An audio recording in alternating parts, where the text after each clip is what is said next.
ગામ અને મારું નામ રતિલાલભાઈ ઝવેરભાઈ પરમાર છે. કામરેજ તાલુકાનું હલદોરું ગામ છે, સુરત જિલ્લામાં આવેલું છે.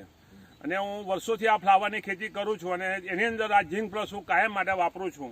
એનાથી દડોની મજબૂતાઈ, દડાની વ્હાઇટનેસ એ સારી પ્રકારની આવે છે. તમે આ ઝીંક પ્લસ કેટલા વર્ષથી વાપરો? ઝીંક પ્લસ હું આજથી 8-10 વર્ષ પહેલાથી વાપરું છું. હમણાં પણ ચાલુ જ છે વાપરવા માટે. અને વેરાયટી બહુ સારામાં સારી છે.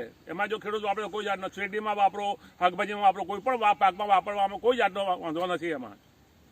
અને તમને કોઈ દિવસ એવું લાગ્યું કે આની ક્વોલિટીમાં ફરક પડ્યો હોય? ના, અત્યાર સુધીમાં કોઈ વાર મને કોઈ ક્વોલિટીમાં મને ફેર નથી પડ્યો. શું વેંગણ હોય કે ફ્લાવર હોય કે મરચી હોય, કોઈ પણ પાકમાં મને ફેર લાગ્યો નથી. તમે બીજા ખેડૂતોને ભલામણ કરશો આ વાપરવાની ઝીંક પ્લસ? હા, હું તો કરું જ છું કે ભાઈ તમે આનો ઉપયોગ કરો. બીજા અમારા ગામમાં જે ખેડૂતો ફ્લાવર બનાવે છે એમને તો કહું છું ભાઈ મારો દડો જો, એની વ્હાઇટ જો, એનું વજન જો. અને આપણો નંબર જણાવી દો. મારો મોબાઈલ નંબર છે 94 280 58 737. Thank you. હા,